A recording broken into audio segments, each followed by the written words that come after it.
हरियाणा के चुनावी दंगल में कांग्रेस की मुश्किलें कम होने का नाम नहीं ले रही हैं। लगातार एक के बाद एक ऐसे दांव उल्टे पड़ रहे हैं जिसने राहुल प्रियंका को भी टेंशन में डाल दिया है।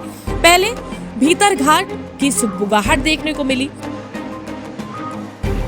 तो अब शैलजा चौधरी ने बगावती तेवर दिखा दिए हैं। इतना ही नहीं, बीजेपी ने तो नहले पर दहला मारकर कांग्रेस नेताओं की टेंशन को बढ़ा दिया है, जिसके बारे में आगे बताते हैं।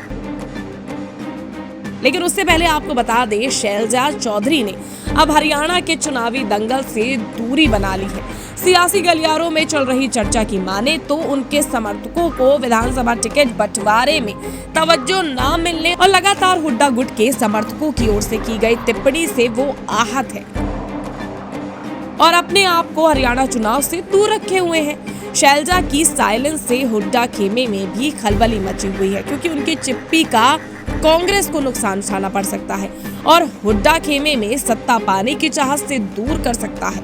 बता दें, कुमारी शैलजा अनुसूचित जाति से आती है। वो हरियाणा में कांग्रेस का बड़ा दलित चेहरा है। आंकड़ों की माने तो हरियाणा में 17 रिजर्व सीटें हैं। इसके अलावा सिरसा और फतेहाबाद की विधानसभा सीटों पर भी शैलजा का प्रभाव है।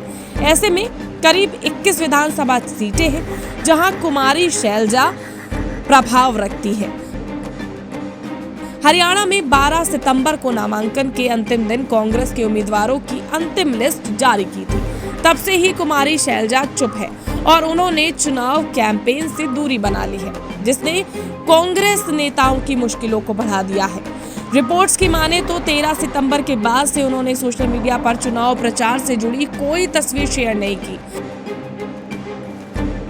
11 सितंबर को उन्होंने अंसद विधानसभा क्षेत्र में शमशेर सिंह गोगी की नामांकन रैली में हिस्सा लिया था। शैली चौधरी के समर्थन में आयोजित जनसभा को भी संबोधित किया था।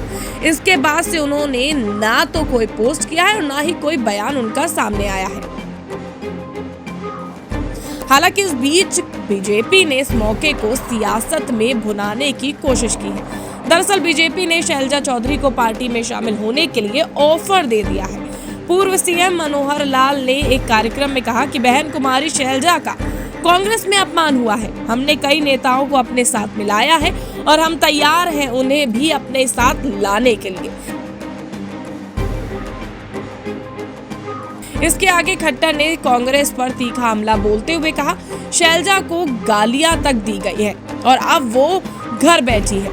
मुख्यमंत्री खट्टर ने कांग्रेस के वरिष्ठ नेता भूपेंद्र सिंह हुड्डा और गांधी परिवार पर आरोप लगाते हुए कहा कि इस अपमान के बावजूद उन्हें कोई शर्म नहीं आई।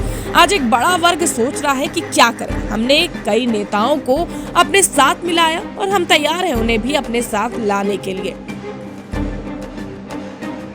खट्टर की इस टिप्पणी ने हरियाणा की चुनावी रणनीति में हलचल मचा दी है, खासकर तब जब कुमारी शैलजा पिछले हफ्ते से पार्टी के प्रचार से दूर है। हालांकि वो अपने घर पर समर्थकों से मिल रही हैं, लेकिन क्षेत्र में सक्रिय नहीं दिख रही है। दलित वोट बैंक की राजनीति करने वाले पार्टियां भी शैलजा को अपने पाले में लाने की कोशिश कर रहे हैं, जिसने कांग्रेस की मुश्किलों को बढ़ाया हुआ है। अब आगे क्या होता है, ये देखने वाली बात होगी।